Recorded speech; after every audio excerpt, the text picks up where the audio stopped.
A local museum says its active membership has increased 118%. Good evening and thanks for joining us. I'm Aaron Scott. It's been a big summer for the Kearney Area Children's Museum as new faces become members. There are 2 new exhibits and 1 still being constructed. The museum sees on average more than 100 visitors a day and say no matter the season, they stay steady. This year so far, there's been 34,000 visitors compared to 46,000 in all of 2014. The director of programs says there is a lot of new young families coming into Kearney as well as old members continuing to visit. And they try to bring in new exhibits regularly to keep people coming back. The museum wants to make sure those exhibits are educational in some way. With Kids Fit, we wanted to be able to incorporate an exhibit where they can get their wiggles out and get some physical fitness. And then for Flow Graphics, we knew it was important for them to continue to learn their shapes and their numbers and their letters, and what a better way to learn it than under a black light and just see it glow. Another exhibit still in the works is the Pizzeria. A part of a fundraiser, 180 kid handprint tiles were recently put up, which will surround the brick oven. The museum says the pizzeria will be finished this year. Tonight at 10, we'll hear from a grandmother who brings her grandkids to the museum 2 to 3 times a month and plans to be a new member as well. Governor Pete Ricketts is in Japan today for his 2nd international trade mission. He, the State Department of Economic Development Director, and the rest of the delegation are attending the Midwest U.S.-Japan Association Conference. Ricketts says it's an important part of growing markets for Nebraska's commodities and investment in the state. He'll be addressing the conference tonight, our time, between 8:30 and 9:30, and you can see it on Periscope. The link will be available on the governor's Twitter account just before his remarks begin. A proposed wastewater dumping site in Nebraska is promoting lawmakers to take a new look at the state's oil and natural gas regulations. Opponents say they're too lax. The legislature's Natural Resources Committee will meet in Sydney on September 22nd to hear the comments about little-known state commission that approved a controversial disposal well requested by a Colorado energy company. Senators John Stinner of Gering, Ken Haar of Malcolm have both launched research studies to examine the state's regulations and the role of Nebraska Oil and Conservation Commission. Nebraska's Secretary of State is urging people to register to vote. His office says nearly 1 out of every 7 Americans of voting age who are eligible are still not registered.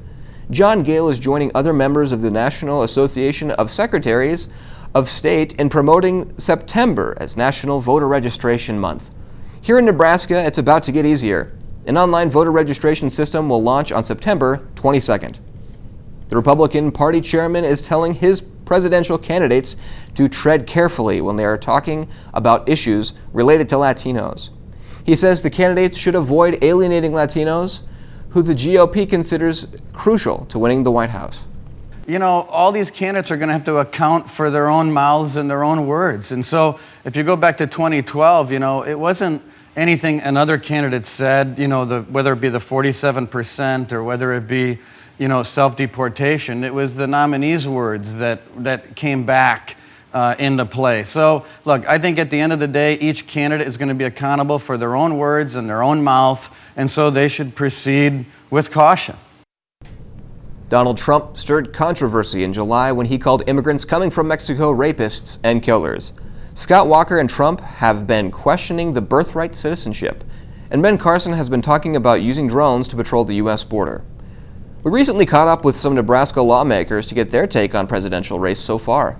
Senator Deb Fischer says she wants her fellow Republicans that are running to focus on the issues and solutions. I also want to hear what their vision is for this country. I think in a presidential candidate, it is imperative that we know that they have a vision, that they believe in a brighter future for our country. Well, it's still very early, and I think it's fair to say that democracy is alive and well in America. The fact that there's so much interest on the Republican side, I think is a far better situation than not enough interest like we see on the other side. The other side also hitting the campaign trail this weekend. Democrat Bernie Sanders in South Carolina agreeing with Fischer that issues are key. People in a democracy can disagree. That's called democracy. But what is important is that we focus on the real issues that impact our lives. A new CBS poll puts Sanders ahead of Hillary Clinton in both Iowa and New Hampshire. Clinton spoke at the anniversary of a church in Washington today, quoting Apostle Paul's letter to the Romans. Talent is universal, but opportunity is not yet. Too many people are held back by economic pressures and social barriers.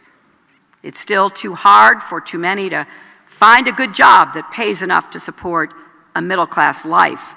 Too many children don't get the education they need to succeed. And too many families find that no matter how hard they work, they just can't get ahead.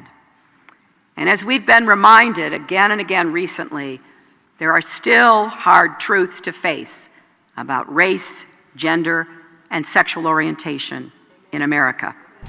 Clinton also received a political advice from her former pastor in that church, saying she should be nicer to the press. Clinton later told reporters she'll take that advice to heart. 1 in 100 children are born with congenital heart defects, and locally as many as 25 families in the Kearney area are affected. Today, the community came together to show support through music and reflection in the second annual Superhero Run, emphasizing the strength kids have to battle through all the procedures they endure. Organizers say there's more than 40 types of congenital heart defects, so funding and awareness are important. Twice as many children pass away from congenital heart defects than all forms of childhood cancer. But funding is 5 times greater for childhood cancer. So we're just really out here as volunteers trying to help get the money for research. You know, you're out here, you're having fun and everything else, but you're also having a good time, and you know it's good for a good cause. Organizers hope to raise at least $20,000 that will help with family support, heart hero capes, and research. Still coming your way, a warning from the Republican Party chairman to candidates running for president. We've got details, and Nebraska lawmakers weigh in on the presidential race and where the Republican Party is headed when we come back.